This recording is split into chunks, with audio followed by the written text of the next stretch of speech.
आनंद परमशिवोऽहम्।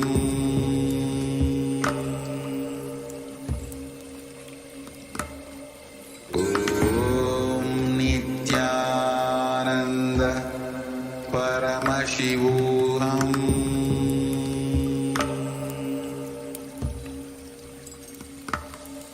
ॐ नित्यानंद परमशिवोऽहम्।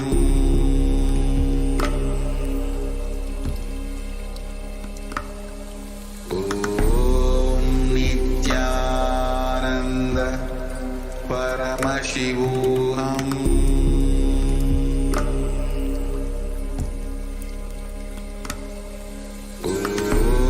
ॐ नित्यानंद परमशिवोऽहम्।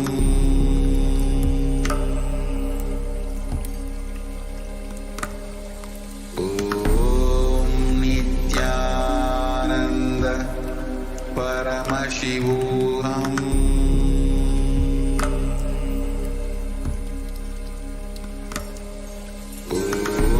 ॐ नित्यानंद परमशिवोऽहम्।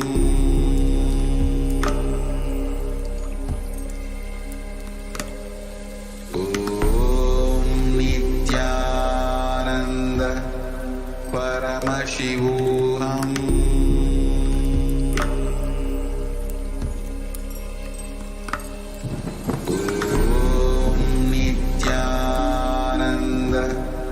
परमशिवोऽहम्।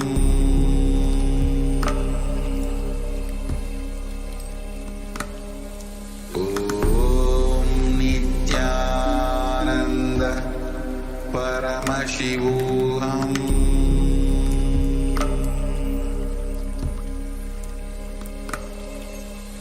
ॐ नित्यानंद परमशिवोऽहम्।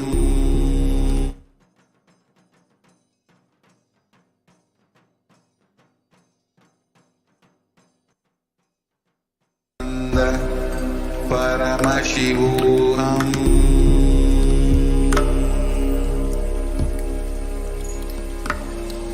ॐ नित्यानंद परमशिवोऽहम्।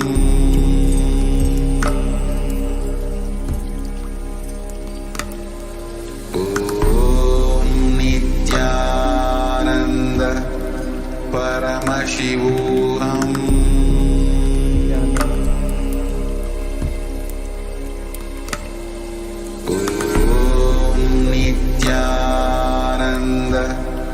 परमशिवोऽहम्।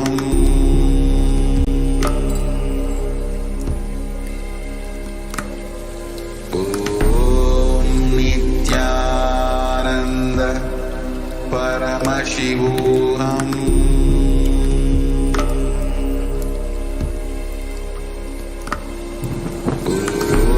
ॐ नित्यानंद परमशिवोऽहम्।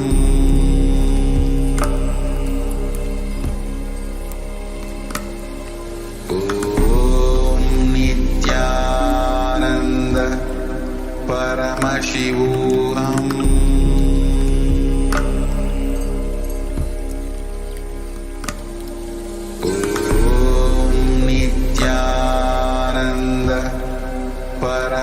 परमशिवोऽहम्। ॐ नित्यानंद परमशिवोऽहम्।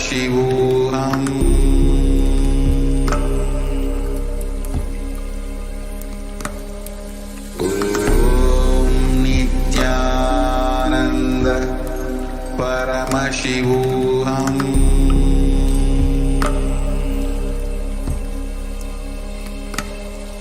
ॐ नित्यानंद परमशिवोऽहम्।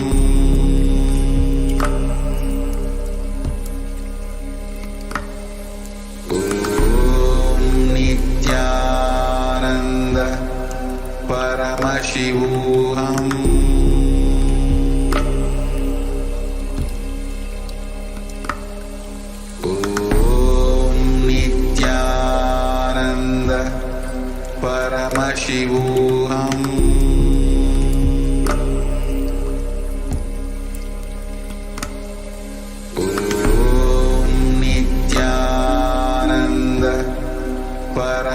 परमशिवोऽहम्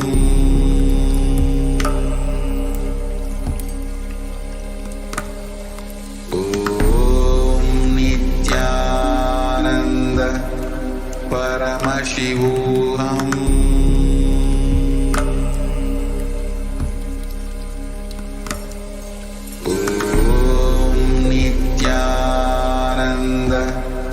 परमशिवोऽहम्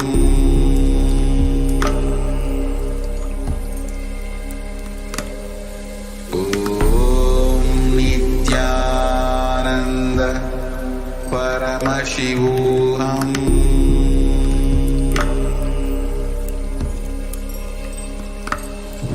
ॐ नित्यानन्द परमशिवोऽहम्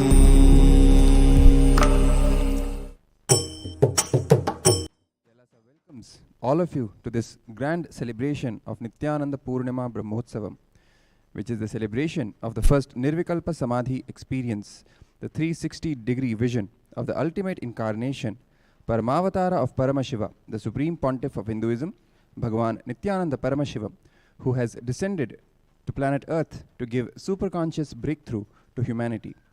Nityananda Purnima Brahmotsavam is being celebrated all over Kailasa, the first nation for all Hindus. When the young Supreme Pontiff was 12 years of age, in the evening of the Purnima Tithi in the Tamil month of Vaikasi, he was sitting on a rock, casually contemplating the source of his thoughts. A technique of self-inquiry he was initiated into by Sri Annamalai Swamigal, a close disciple of the great incarnation Sri Ramana Maharshi.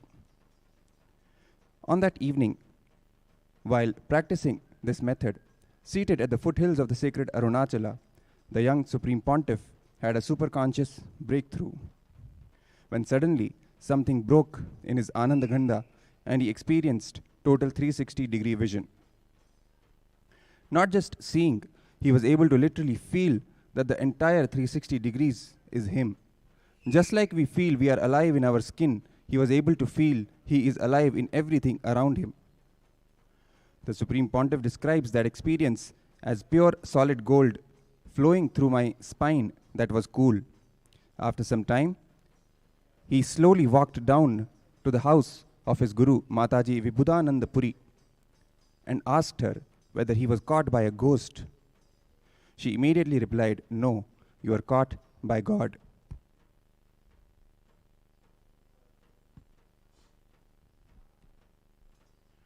Today, here in Nityanandeshwara Paramashiva Devalaya at Adi Kailasa Nityananda Sarvagnya Peetham, the Utsava Vigraha of the Supreme Pontiff of Hinduism, Bhagavan Nityananda Paramashivam, graces us in the Leela Alankaram of him feeding Mahaganapati as a child, as we also celebrate the presence of Ganapatya Sampradaya in the enlightenment ecosystem of Tiruvannamalai, where the Supreme Pontiff of Hinduism, Bhagavan Nityananda Paramashivam, grew up and was molded by his gurus, and also the revival of this ancient sampradaya of Sanatana Hindu Dharma. Let us now offer our sincere devotion and worship at the feet of our beloved Bhagavan, the Supreme Pontiff of Hinduism, Bhagavan Nityananda Paramashivam, in the Leela Alankaram of him feeding Sri Mahaganapati on this first day celebration of Nityananda Purnima Brahmotsavam, and seek his grace and blessings.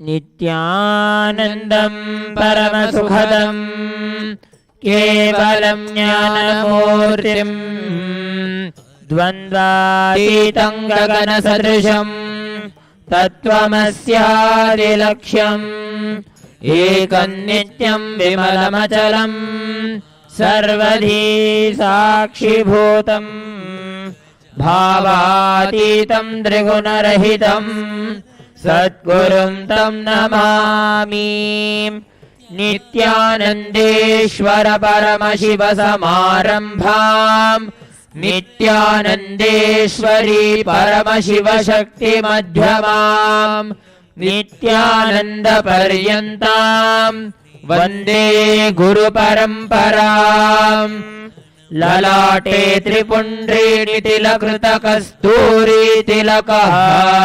स्फुरन्मालाधारस्फुरितकटिकौपीनवसनः दधानो दुस्तारं शिरसि फणिराजं शशिकलां प्रदीपः सर्वेषाम् अरुणगिरियोगी विजयते। ॐ सहस्रदलपङ्कजे सकलसितरश्मिप्रभं वराभयकराम्बुजं विमलगन्धपुष्पाम्बरं प्रसन्नवदने क्षणं सकलदेवतारूपिणं स्मरेच्छिरसि हंसकं तदभिधानपूर्वं गुरुम्।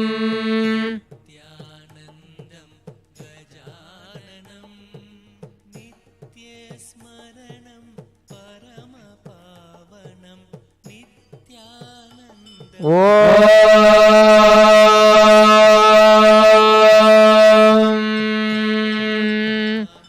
धूर्वसि धूर्वधूर्वन्तं धूर्वतयोऽस्मान् धूर्वति तं धूर्वयं वयं धूर्वामस्त्वं देवानामसि सस्मितमं वप्रितमं चुष्टतमं वह्नितमं देवहूतममहृतमसि हविर्धानं दृगुंहस्वमाह्वा मित्रस्य त्वा चक्षुषा प्रेक्ष्ये माभिर्मा संविक्था मा त्वा हि गुंसिषम्। श्री सर्वदेवदेवी स्वरूपाय भगवते श्री नित्यानंद परमशिवाय नमः। धूपमाघ्रापयामि।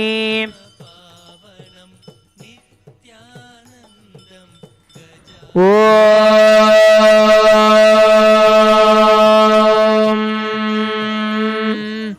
उद्दीप्य स्वजातवेदोपघ्निर्निरृतिं मम पशोभिश्च मह्यमावह जीवनं च दिशो दिशा मानो हि गुंसि चातवेदो वामश्वं पुरुषं जगते अबिभ्रदग्नागहि श्रिया मा परिपातया। श्री सर्वदेवदेवी स्वरूपाय भगवते श्री नित्यानंद परमशिवाय नमः। दीपं संदर्शयामि।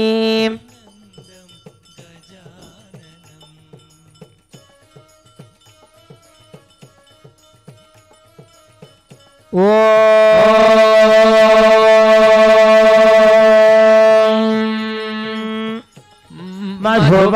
मधुवातार्तायते मधुक्षरन्ति सिन्धवः माध्वीर्नः सन्त्वोषधीः मधुनक्तमुतोषसि मधुमत्पार्थिवगुम्रजः द्यमधुद्यौरस्तु नः पिता मधुमान्नो वनस्पतिर्मधुमागुम् अस्तु सूर्यः माध्वीर्गावो भवन्तु नः मधु मधु मधु। श्री सर्वदेवदेवी स्वरूपाय भगवते श्री नित्यानंद परमशिवाय नमः। अमृतं महानैवेद्यं निवेदयामि। नैवेद्यानन्तरमाचमनं समर्पयामि।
ॐ तच्छंयोरावृणीमहे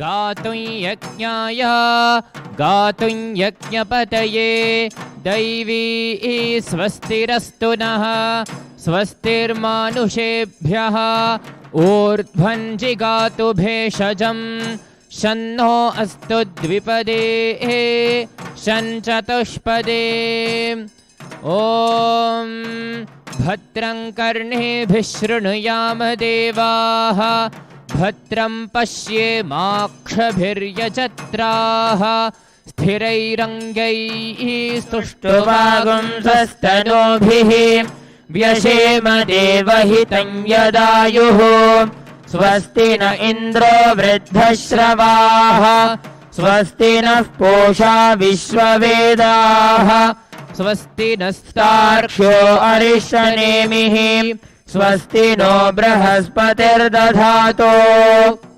ॐ शान्ति शान्ति शान्तिः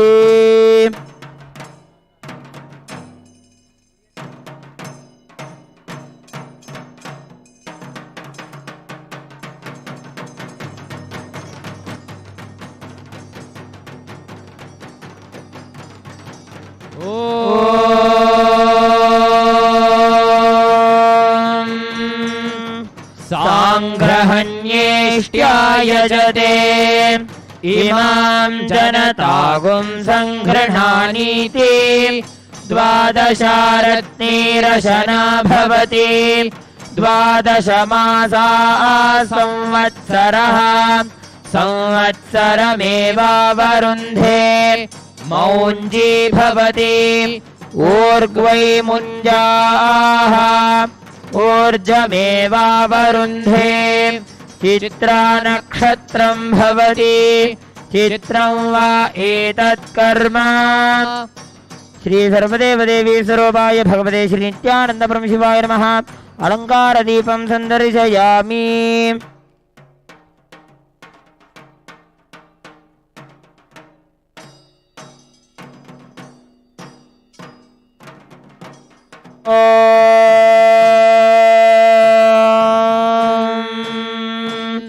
त्रीणि त्रीणि वै देवानामृद्धानि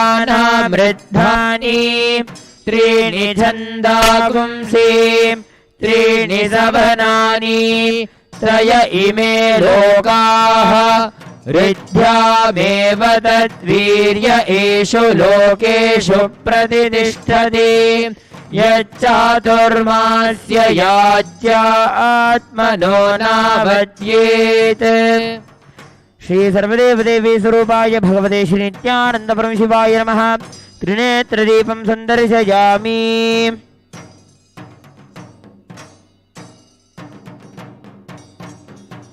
ॐ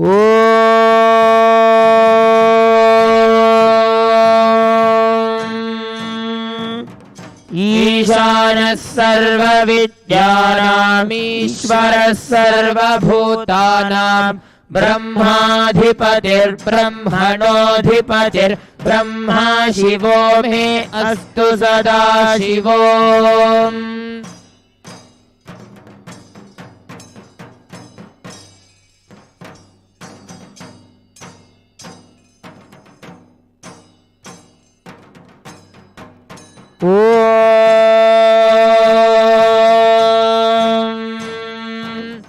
तत्पुरुषाय विद्महे महादेवाय धीमहि तन्नो रुद्रः प्रचोदयात्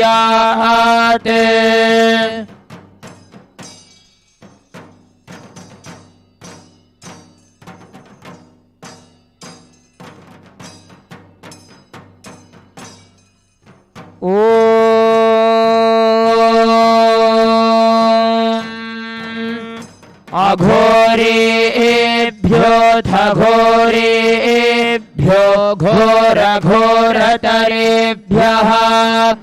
सर्वेभ्यः सर्वशर्वेभ्यो नमस्ते अस्तु रुद्ररूपेभ्यः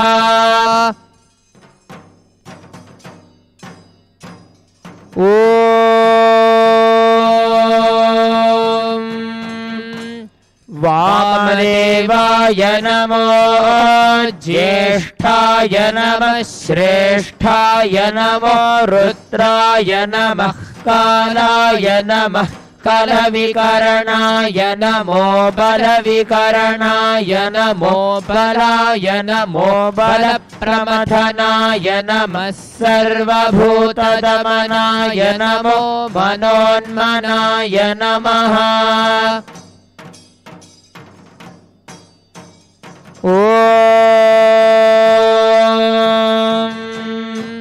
सद्यो जातं प्रपद्यामि सद्यो जाताय वै नमो नमः भवे भवेनाति भवे भवस्व मां भवोद्भवाय नमः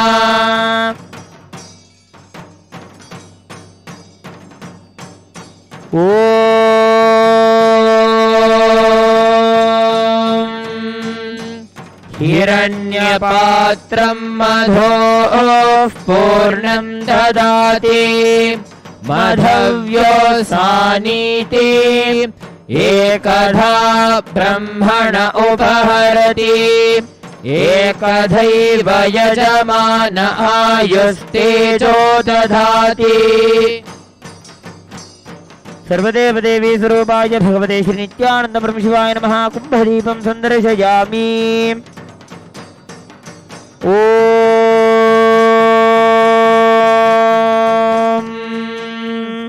हंस हंसाय विद्महे परमहंसाय धीमहि तन्नो हंसः प्रचोदयात् ओम हंस हंसाय विद्महे परमहंसाय धीमहि तन्नो हंसः प्रचोदयात् ओम हंस हंसाय विद्महे परमहंसाय धीमहि तन्नो हंसः प्रचोदयात्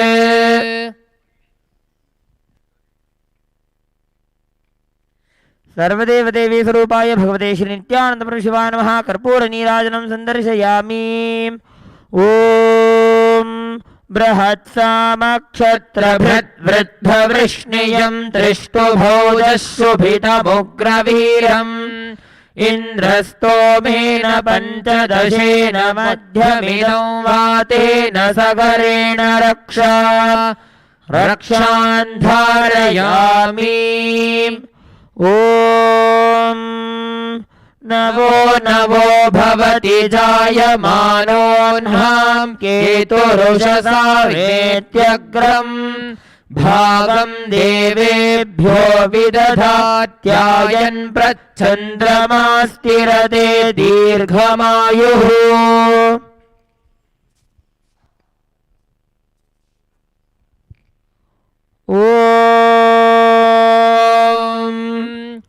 मूर्धानं दिवो अरतिं पृथिव्या वैश्वानरमृताय जातमग्निं कविगुं सम्राजमतिथिं जनानामासन्नापात्रं जनयन्त देवाः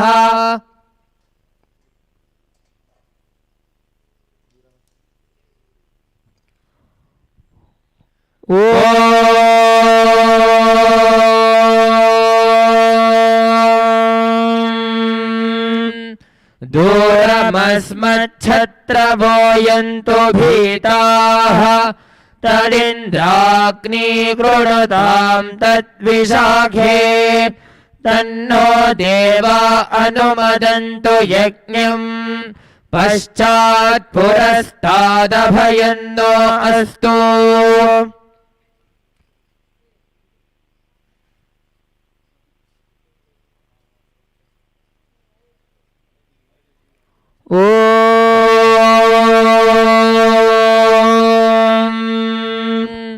वायुस्तागम् अग्रे प्रमुमोक्तु देवः प्रजापतिः प्रजया संविधानः प्रमुञ्चमाना भुवनस्य रेतो गातुं धत्त यजमानाय देवाः उपाकृतगुं शशमानं यदस्था जीवं देवानामप्येतुपाधः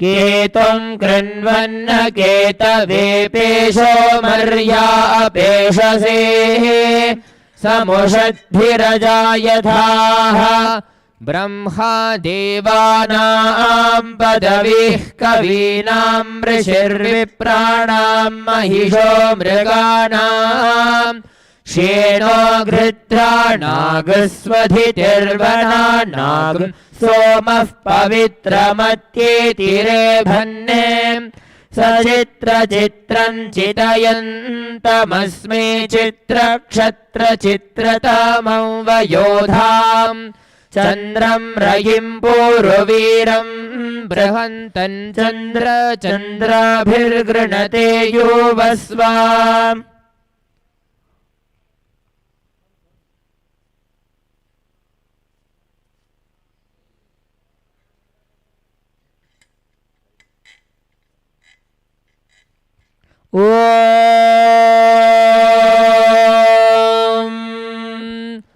राजाधिराजाय प्रसह्य साहिने नमो वयं वै श्रवणाय कुर्महे समे कामान् कामकामाय मह्यम् कामेश्वरो वै श्रवणो ददातो कुबेराय वै श्रवणाय महाराजाय नमः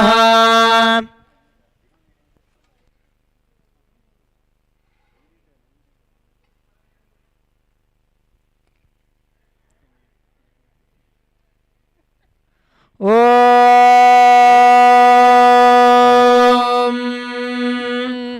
हंसाय विद्महे परमहंसाय धीमहि तन्नो हंसः प्रचोदयात् ॐ हंसाय विद्महे परमहंसाय धीमहि तन्नो हंसः प्रचोदयात् ॐ हंसाय विद्महे परमहंसाय धीमहि तन्नो हंसः प्रचोदयात् श्री सर्वदेवदेवी स्वरूपाय भगवते श्री नित्यानंद परमशिवाय नमः। सर्वोपचारार्थे कर्पूर नीराजनं संदर्शयामि रक्षान् धारयामि।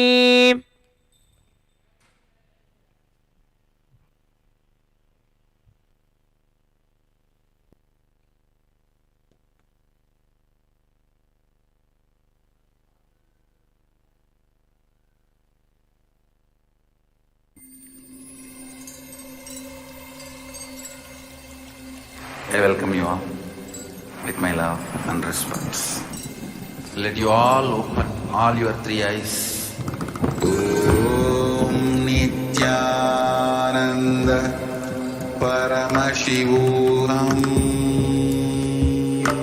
of Nityananda Purnima Brahmotsavam. Om Nityananda Paramashivoham Nityananda Paramashiva feeding his Ganesha deity when he was a child. Om Nityananda Paramashivoham. At 3 years of age, the young Supreme Pontiff developed a deep feeling connection with the Ganesha deity gifted by his father. Nityananda The story of the same Paramashivoham. Ganesha, and Ganesha actually eating the offered food. It immediately clicked with him. Nityananda He started from Paramashivoham. a state of Udarka, trying to force Ganesha to eat the food, even threatening to throw him into the well. When nothing happened, Udarka Nityananda and the young Supreme Paramashivoham. Naivedyam that was offered to Ganesha deity in Arunachaleshwara temple, thinking maybe Ganesha likes that food and will eat the food from his hand. Nityananda Paramashivoham. This is when both Udarka and Tarka broke and gave way to Vitarka, when the Supreme Pontiff realized that torture Ganesha. Paramashivoham. It is then that the Supreme Pontiff decided that till Ganesha eats, he would not even as a child. Paramashivoham. For 2.5 days without food and sleep. In the end, he fell into an altered state of consciousness where he clearly saw Ganesha he had offered. It was an example of a strong experience strengthening the belief and devotion that tremendous courage and confidence to begin his spiritual journey. Curiosity can make you start, but it is only connection that gives you endurance. Paramashivoham. Let us now get ready to witness this Supreme Pontiff. Paramashivoham. 3 years of age of him experiencing Bhava Samadhi for the first time with Bhagwan Paramashivoham. manifesting in his life.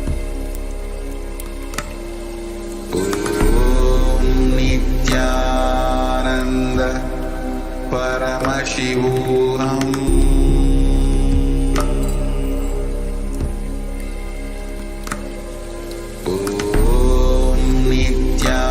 Nityananda Paramashivoham.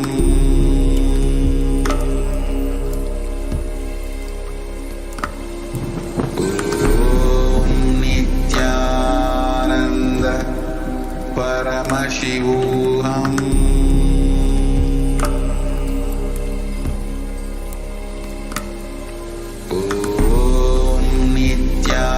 Nityananda Paramashivoham.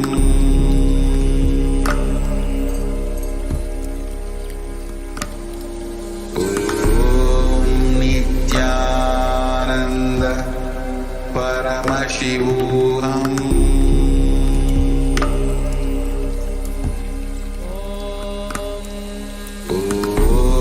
नमस्ते गणपतये त्वमेव प्रत्यक्षं तत्त्वमसि त्वमेव केवलं कर्तासि त्वमेव केवलं भर्तासि त्वमेव केवलं हर्तासि त्वमेव सर्वं खल्विदं ब्रह्मासि त्वं साक्षादात्मासि नित्यं ऋतं वच्मि सत्यं वच्मि अवत्वं माम् अववक्तारम् अवश्रोतारम् अवदातारम् अवधातारम् अवानोचानमवशिष्यम् अवपश्चात्तात्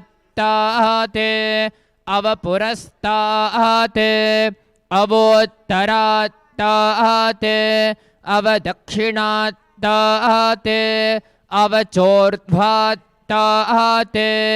अवाधरात्तात् सर्वतो मां पाहि पाहि समन्तात् त्वं वाङ्मयस्त्वं चिन्मयः त्वमानन्दमयस्त्वं ब्रह्ममयः त्वं सच्चिदानन्दाद्वितीयोऽसि त्वं प्रत्यक्षं ब्रह्मासि त्वं ज्ञानमयो विज्ञानमयोऽसि सर्वं जगदिदं त्वत्तो जायते सर्वं जगदिदं त्वत्तस्तिष्ठति सर्वं जगदिदं त्वयि लयमेष्यति सर्वं जगदिदं त्वयि प्रध्येति त्वं भूमिरापो नलो निलो नभः त्वं चत्वारि वाक्पदानि त्वं गुणत्रयातीतः त्वम् अवस्थात्रयातीतः त्वं देहत्रयातीतः त्वं कालत्रयातीतः त्वं मूलाधारस्थितोऽसि नित्यं त्वं शक्तित्रयात्मकः त्वां योगिनो ध्यायन्ति नित्यं त्वं ब्रह्मा त्वं विष्णुस्त्वं रुद्रस्त्वमिन्द्रस्त्वमग्निस्त्वं वायुस्त्वं सूर्यस्त्वं चन्द्रमास्त्वं ब्रह्मभूर्भुवस्वरो गणादीं पूर्वमुच्चार्य वर्णादीं तदनन्तरम् अनुस्वारः परतरः अर्धेन्दुलसितं तारेण ऋद्धम् एतत्तव मनुस्वरूपं गकारः पूर्वरूपम् अकारो मध्यमरूपम् अनुस्वारश्चान्त्यरूपं बिन्दुरुत्तररूपं नादः सन्धानं संहिता सन्धिः सैषा गणेशविद्या गणकऋषिः निचिर्गायत्री छन्दः गणपतिर्देवता ॐ गणपतये नमः एकदन्ताय विद्महे वक्रतुण्डाय धीमहि तन्नो दन्दिः प्रचोदयात् एकदन्तं चतुर्हस्तं पाशमङ्कुशधारिणं रतं च वरदं हस्तैर्बिभ्राणं मूषकध्वजं रक्तं लम्बोदरं शूर्पकर्णकं रक्तवाससं रक्तगन्धानुलिप्ताङ्गं रक्तपुष्पैः सुपूजितं भक्तानुकम्पिनं देवं जगत्कारणमच्युतम् आविर्भूतं च सृष्ट्यादौ प्रकृतेः पुरुषात् परम् एवं ध्यायति यो नित्यं स योगी योगिनां वरः नमो व्रातपतये नमो गणपतये नमः प्रमथपतये नमस्ते अस्तु लम्बोदरायैकदन्ताय विघ्ननाशिने शिवसुताय वरदमूर्तये नमः एतदथर्वशीर्षंयोधीते स ब्रह्मभूयाय कल्पते स सर्वविघ्नैर्न बाध्यते स सर्वत्र सुखमेधते स पञ्चमहापापात् प्रमुच्यते सायमधीयानो दिवसकृतं पापं नाशयति प्रातरधीयानो रात्रिकृतं पापं नाशयति सायं प्रातः प्रयुञ्जानो पापो पापो भवति सर्वत्राधीयानोपविघ्नो भवति धर्मार्थकाममोक्षं च विन्दते इदमथर्वशीर्षमशिष्याय न देयं यो यदि मोहात् दास्यति स पापीयान् भवति सहस्रावर्तनाज्ञं काममधीते तन्तमनेन साधयेत् अनेन गणपतिमभिषिञ्चति स वाग्मी भवति चतुर्थ्यामनश्नं जपति स विद्यावान् भवति इत्यथर्वणवाक्यं ब्रह्माद्यावरणं विद्यान्न बिभेति कदाचनेति यो दूर्वाङ्कुरैर्यजति स वैश्रवणोपमो भवति यो लाजैर्यजति स यशोवान् भवति स मेधावान् भवति यो मोदकः सहस्रेण यजति स वाञ्छितफलमवाप्नोति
First, let's start with the first scene when the young Supreme Pontiff, at the age of 3, goes and attends a satsang in which the story of a great Tamil saint, Nambiyandar Nambi, was told. In that story, it was told that the father of the sage Nambiyandar Nambi used to worship his Ganesha deity in the temple every day. Once he fell sick and could not go to the temple to worship his Ganesha deity and asked his son, young Nambiyandar Nambi, to go on his behalf and offer Naivedyam to his Ganesha in the temple. So the young boy visits the temple, worships the Ganesha deity and tries to feed him the Naivedyam, food offering. As a kid, he had a strong belief that every day when his father went to the temple, Ganesha actually ate the food. Carrying this strong belief, he started offering food to the Ganesha deity. And of course, the Ganesha did not eat. He was shocked. He tried again, thinking maybe he's doing something wrong. He tries to convince Ganesha, Ganesha, please eat my food. What will I tell my father? He will be angry at me. He will scold me. If I am doing something wrong, tell me. Please eat my food that I am offering to you. But nothing happened. Ganesha did not eat his food. Extremely in despair, the young Nambiyandar Nambi starts crying. Tries to convince Ganesha, please eat the food that I am offering. I cannot go back home like this and tell my father that you did not eat the food. But again, Ganesha does not eat the food that he is offering. Finally, he starts to beat his head on the steps in front of the deity,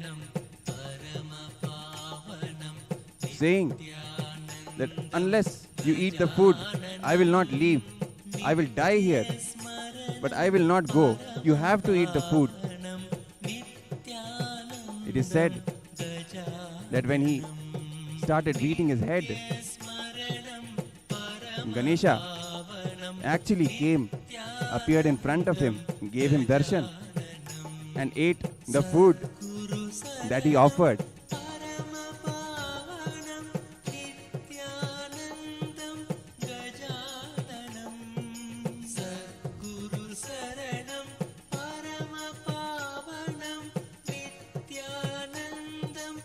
Listening to the story immediately moved the young Supreme Pontiff.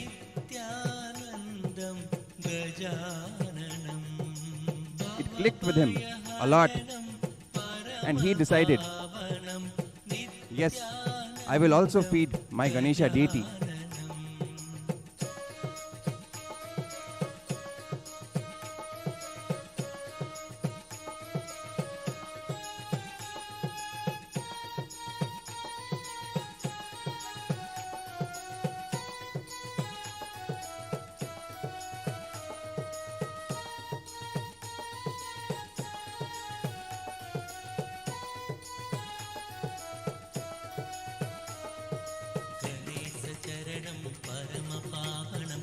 The young Supreme Pontiff had a small Ganesha deity which was gifted to him by his father.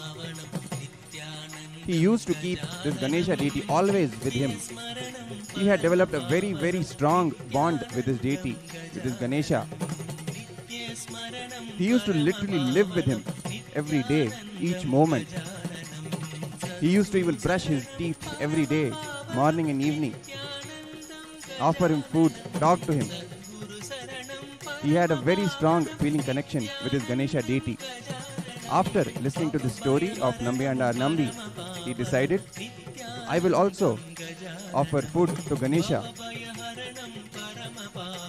He realized if Ganesha ate the food offered by Nambiyandar Nambi, he should also eat the food that I offered to him. So he decides that he will make his own Ganesha also eat the food that he offers. So he starts to convince his Ganesha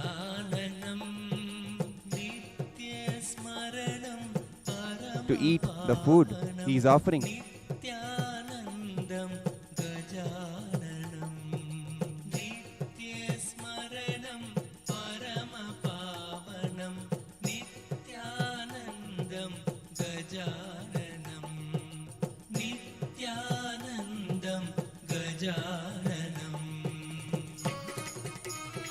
He tries all methods, but Ganesha is not eating. He's talking to his Ganesha, trying to convince him that you're literally living with me every day. Why are you not eating my food? What am I doing wrong here? Please eat the food that I'm offering.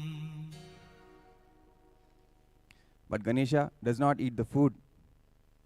Suddenly he remembers his grandmother in his family, how he used to make the kids eat. She would literally threaten them that if you don't eat the food, I will throw you into the well. Growing up as a child, that was the first thing that came to his mind. And he also decides, yes, Ganesha is not eating my food. I should also try one of these stunts.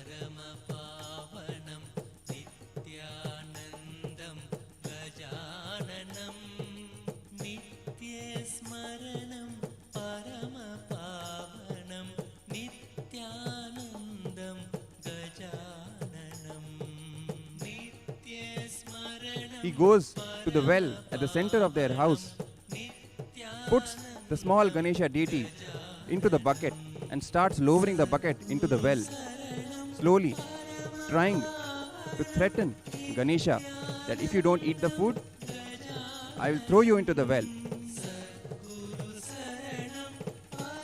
But Ganesha does not respond.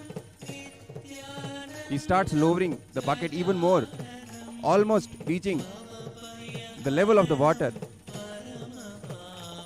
Ganesha is not eating.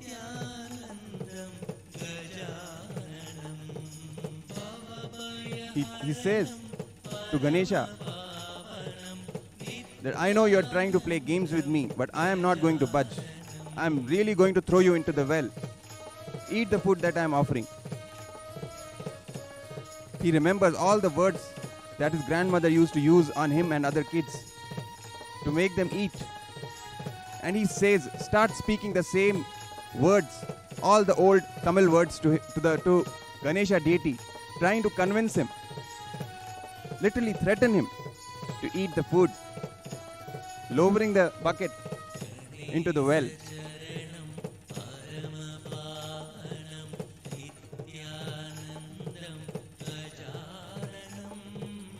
Ganesha is still not eating.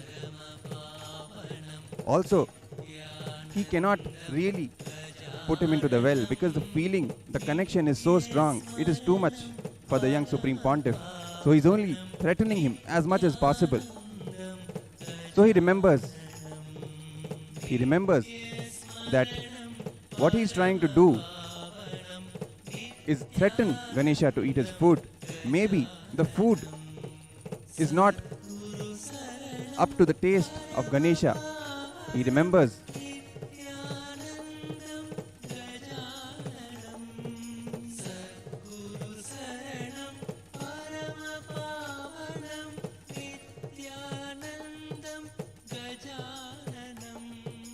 he remembers suddenly that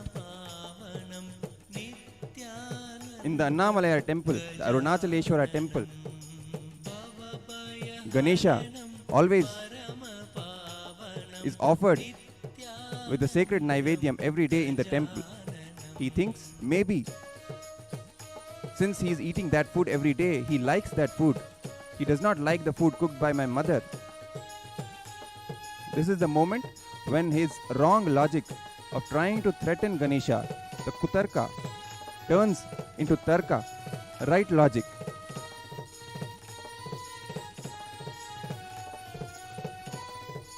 And he goes to the Annamalaya temple and takes the food, some of the food that is usually offered to the Ganesha deity in the temple.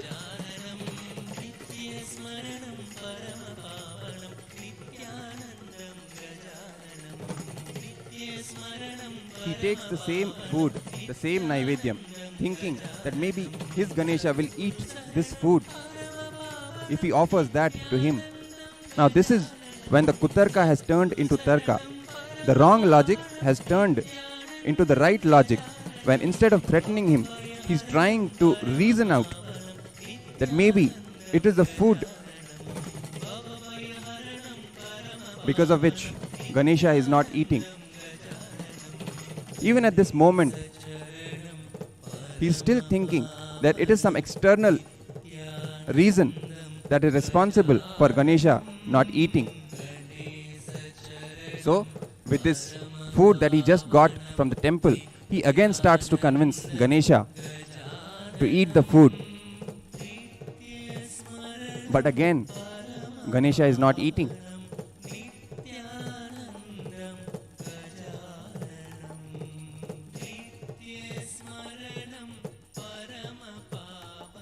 So he again tries the same stunt, the same drama is repeating. He puts Ganesha again into the bucket with this food that he just got from the temple, and again tries to threaten him by lowering the bucket into the well.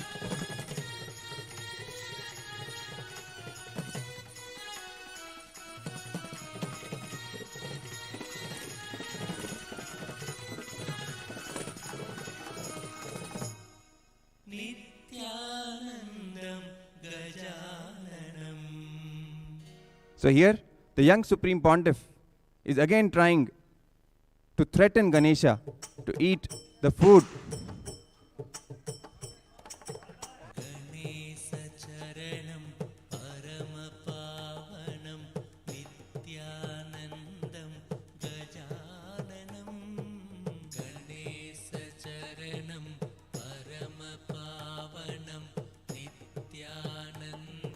But here again, the Ganesha does not eat. Nothing happens.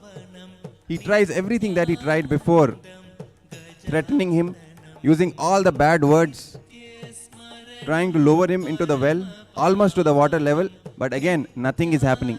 Suddenly, a click happens in him.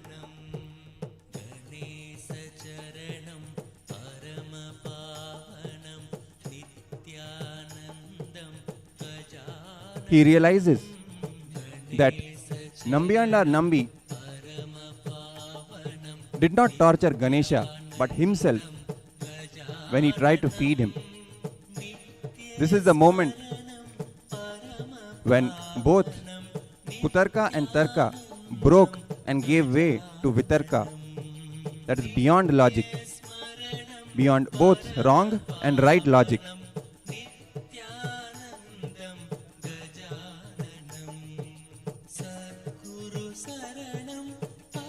The Supreme Pontiff was filled with Shraddha, authenticity, to such an extent that it reminds us of the great saying in Kathopanishad, Shraddha Vivecha, when Nachiketa, the young boy, was literally possessed with authenticity. When he faced Yama, the Lord of Death. Here, the young Supreme Pontiff is filled with extremely intense level of authenticity, Shraddha, when he is trying to convince his Ganesha to eat the food. Even carrying Kutarka and Tarka, he is filled with Shraddha. It is only with this Shraddha that Kutarka turns into Tarka and Tarka finally gives way into Vitarka when he decides that he will not eat until his Ganesha eats. He was so strong-willed that for 2.5 days he did not eat and he did not sleep. Without food and sleep, he just sat at one place with this clear intention that until his Ganesha eats, he will not move from that place.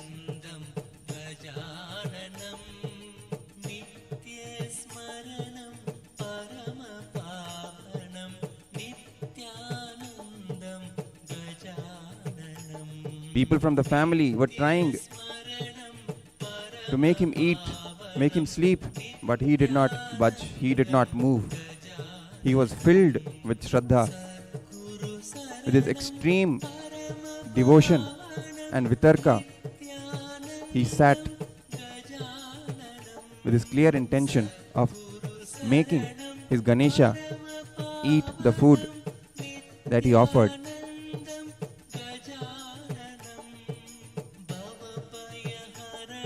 Finally, after 2.5 days just sitting without food and sleep, with his closed eyes, he went into an altered state of consciousness.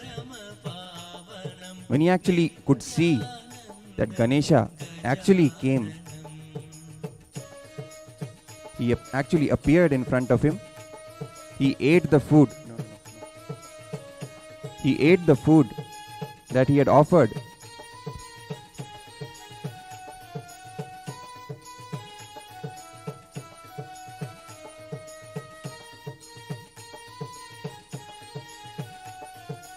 He ate the food that he offered and blessed him.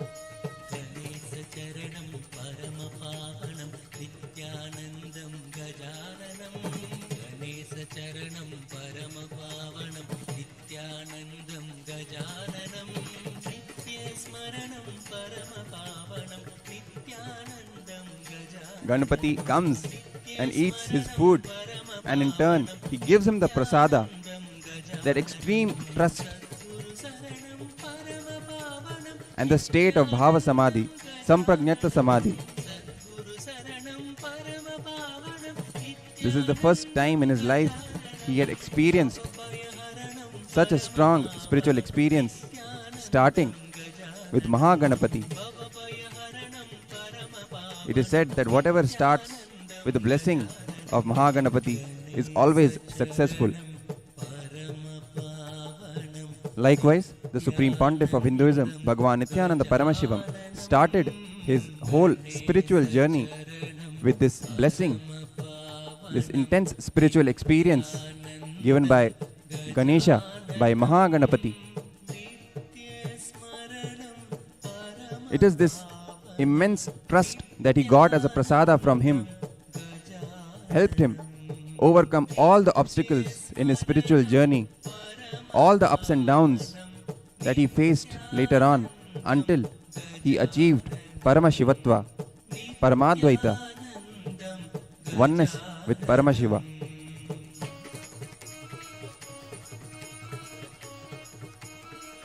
Let us today bow down to Mahaganapati and the Supreme Pontiff of Hinduism, Bhagavan Nityananda Paramashivam, to bless us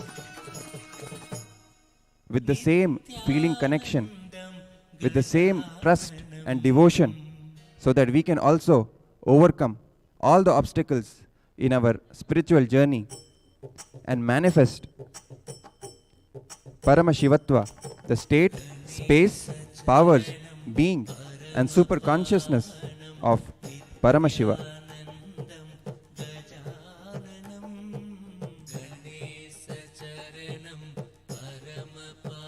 Next, we will be moving to the next segment of today's celebration, the grand procession. where the Utsava Vigraha of the Supreme Pontiff of Hinduism, Bhagavan Nityananda Paramashivam, along with the Utsava Vigraha of Mahaganapati and Sri Subramanya Swami will be taken around in the temple in the grand procession with the chanting of Veda mantras in the background. An arati will also be offered to the deities.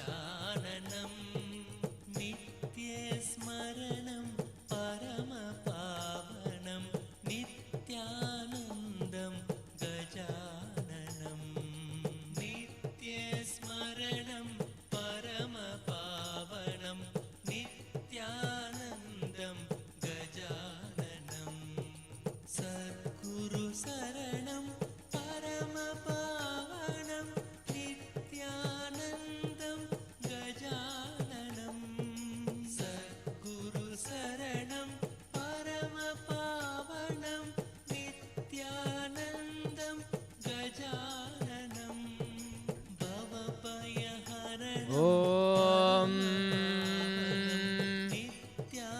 हंस हंसाय विद्महे परमहंसाय धीमहि तन्नो हंसः प्रचोदयात्। ॐ हंस हंसाय विद्महे परमहंसाय धीमहि तन्नो हंसः प्रचोदयात्। ॐ हंस हंसाय विद्महे परमहंसाय धीमहि तन्नो हंसः प्रचोदयात्।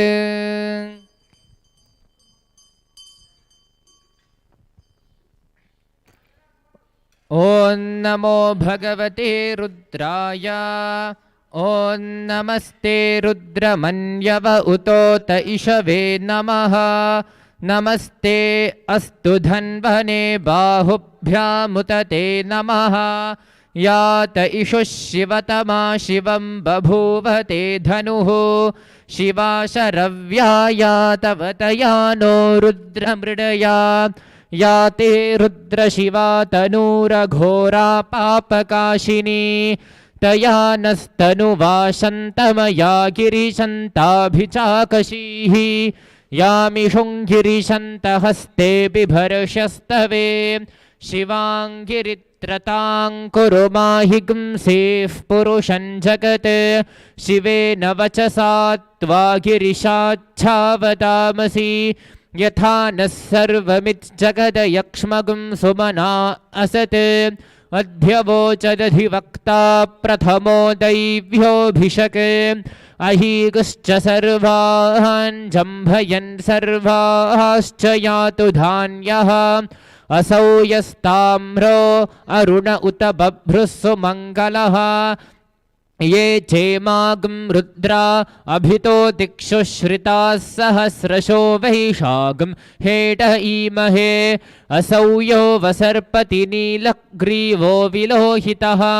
उतैनं गोपा अदृशन्नदृशन्नुदहार्यः। उतैनं विश्वाभूतानि सदृष्टो मृडयातिनः। नमो अस्तु नीलग्रीवाय सहस्राक्षाय मीढुषे।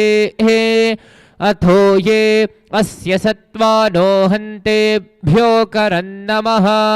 प्रमुञ्च धन्वनस्त्वमुभयोरार्त्नियोर्ज्याम्। याश्च ते हस्त इषवः पराता भगवो वपा। अवतत्य धनुस्त्वगं सहस्राक्षशते शुधे। निशीर्य शल्यानां मुखा शिवो नः सुमना भव। विज्यन् धनुः कपर्दिनो विशल्यो बाणवाग्म् उत। अनेशन्नस्येषव आभुरस्य निशङ्कथिः। याते हेतिर्मीढुष्टमहस्ते बभूवते धनुः। तयास्मान् विश्वतस्त्वमयक्ष्मया परिभुजा। नमस्ते अस्त्वायुधाय नातताय धृष्णवे। उभाभ्यामुत ते नमो बाहुभ्यां तव धन्वने। परिते धन्वनो हेतिरस्मान् वृणक्तु विश्वतः अथो य इषुधिस्तवारे अस्मन्निधेहितम् शम्भवे नमः। नमस्ते अस्तु भगवन् विश्वेश्वराय महादेवाय त्र्यम्बकाय त्रिपुरान्तकाय त्रिकाग्निकालाय कालाग्निरुद्राय नीलकण्ठाय नित्यानन्दाय मृत्युञ्जयाय सर्वेश्वराय सदाशिवाय श्रीमन्महादेवाय नमः। ॐ हंसाय विद्महे परमहंसाय धीमहि तन्नो हंसः प्रचोदयात्। ॐ हंसाय विद्महे परमहंसाय धीमहि तन्नो हंसः प्रचोदयात्। ॐ हंसाय विद्महे परमहंसाय धीमहि तन्नो हंसः प्रचोदयात्।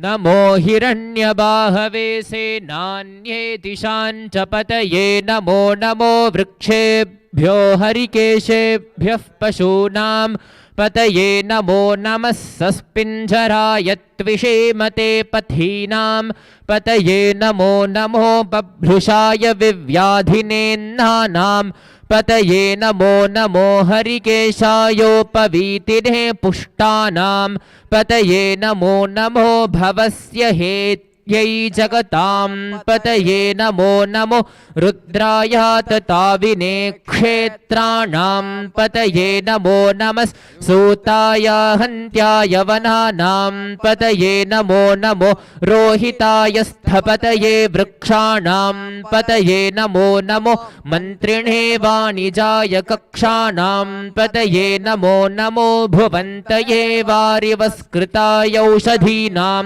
पतये नमो नम उच्चैर्घोषायाः क्रन्दयते पत्तीनां पतये नमो नमः कृत्स्नवीताय धावते सत्त्वनां पतये नमः।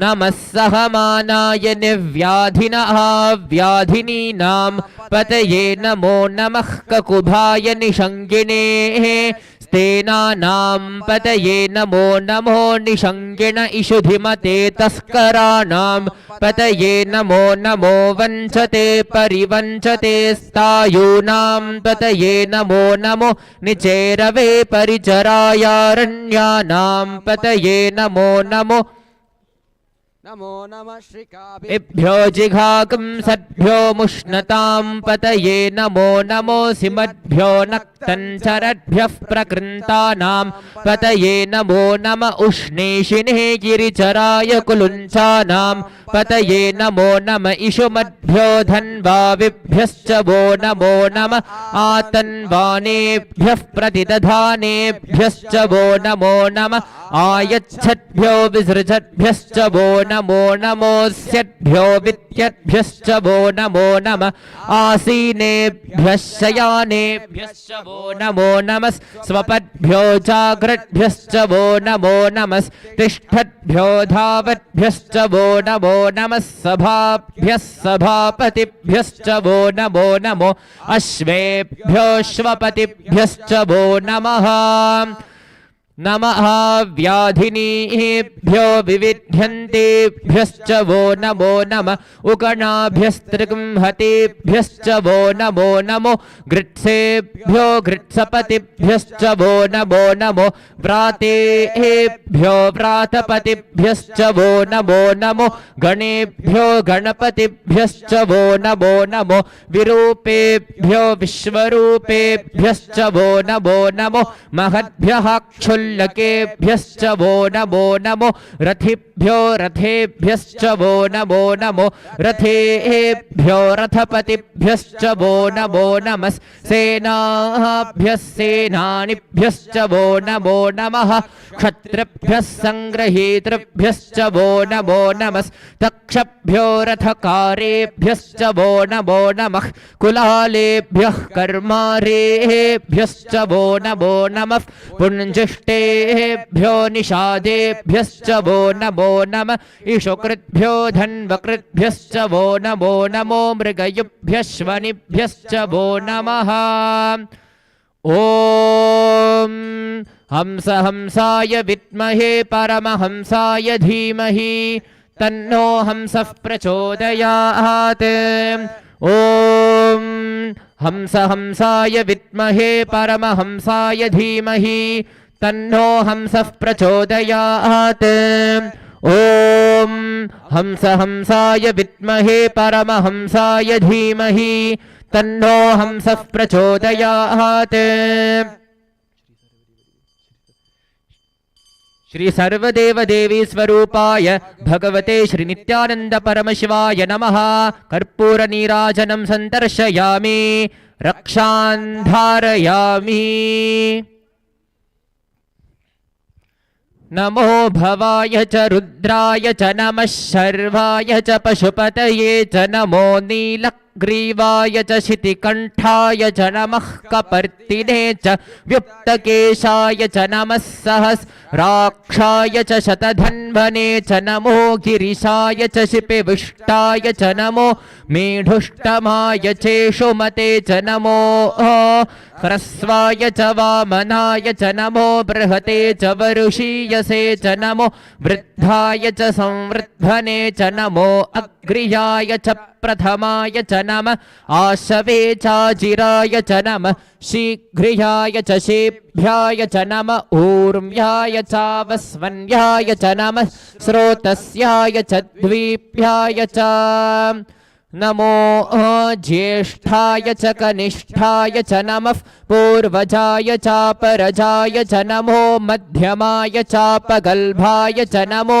जघन्याय च बुद्धियाय च नमः सोऽभ्याय च प्रतिसर्याय च नमो याम्याय च क्षेम्याय च नमः उर्वर्याय च खल्याय च नमः श्लोक्याय चावसान्याय च नमो वन्द्याय च कक्ष्याय च नमः श्रवाय च प्रतिश्रवाय च नमः आशुषेणाय चाशुरथाय च नमः शूराय चावभिन्तते च नमो वर्मिणे च वरूधिने च नमो बिल्मिने च कवचिने च नमः श्रुताय च श्रुतसेनाय च नमो दुन्दुभ्याय चाहनन्याय च नमो दृष्णवे च प्रमृषाय च नमो दूताय च प्रहिताय च नमो निषङ्गिणे चेषुधिमते च नमः तीक्ष्णेशवे चायुधिने च नमः स्वायुधाय च सुधन्वने च नमः श्रुत्याय च पथ्याय च नमः काट्याय च नीप्याय च नमः सूर्याय च सरस्याय च नमो नाट्याय च वैशन्ताय च नमः कोप्याय च वट्याय च नमो वरुष्याय च वरुष्याय च नमो मेघ्याय च विद्युत्याय च नमः ईध्रियाय च तप्याय च नमो वात्याय च रेश्म्याय च नमो वास्तव्याय च वास्तुपाय च नमः सोमाय च रुद्राय च नमस्ताम्राय चारुणाय च नमः शङ्गाय च पशुपतये च नमः उग्राय च भीमाय च नमो अग्रे वधाय च दूरे वधाय च नमो हन्त्रे च हनीयसे च नमो वृक्षेभ्यो हरिकेशेभ्यो नमस्ताराय नमः शम्भवे च मयो भवे च नमः शङ्कराय च मयस्कराय च नमः शिवाय च शिवतराय च नमः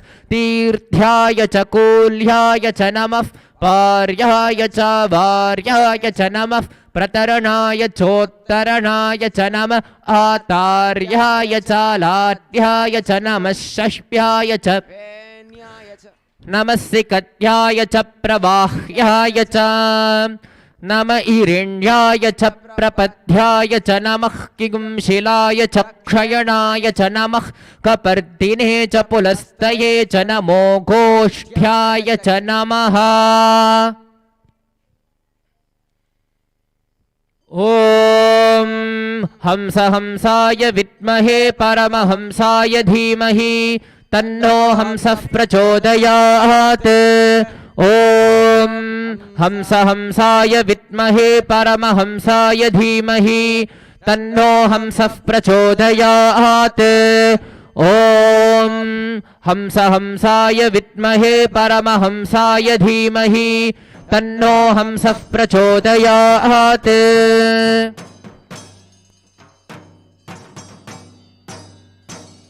श्री सर्वदेव देवी स्वरूपाय भगवते श्री नित्यानंद परमशिवाय नमः। कर्पूर नीराजनं संदर्शयामि रक्षान् धारयामि।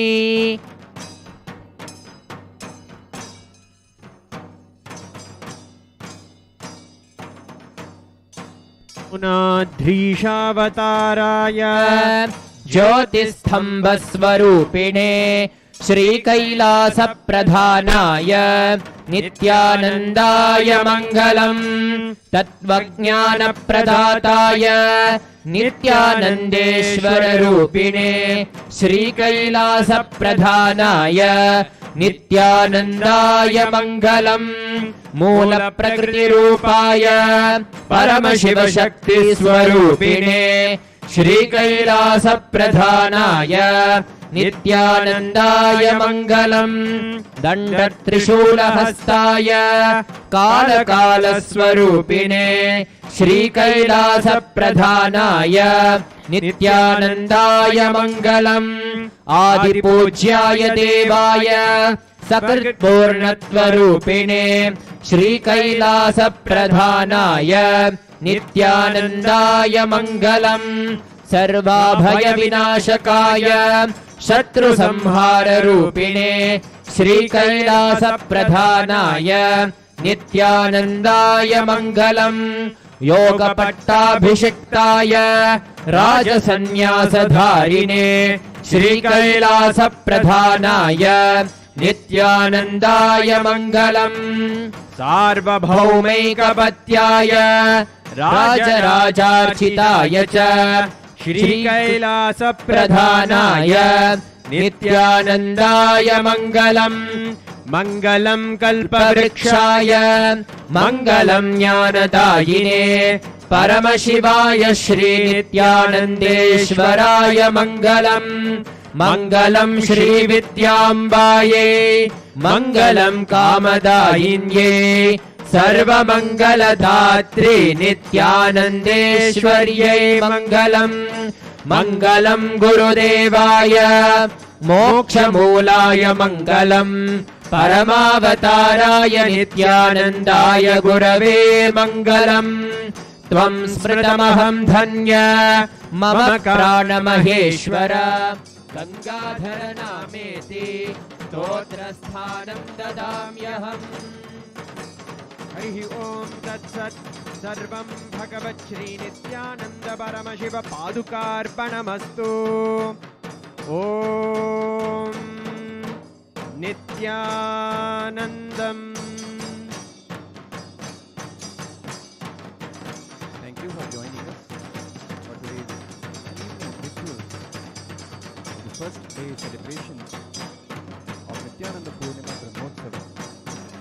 The Brahmotsavam celebrations will continue tomorrow with the offering of homas, abhishekams, procession, and various other rituals throughout the day, culminating with puja and a grand procession celebrating the Leela of the Supreme Pontiff of Hinduism, Bhagavan Nityananda Paramashiva, performing Subramanya Upasana and the revival of Siddha Sampradaya of Sanatana Hindu Dharma. We invite you tomorrow at 7:30 p.m. Indian Standard Time to be a part of these grand celebrations of Nityananda Purnima Brahmotsavam. Thank you. Nityanandam.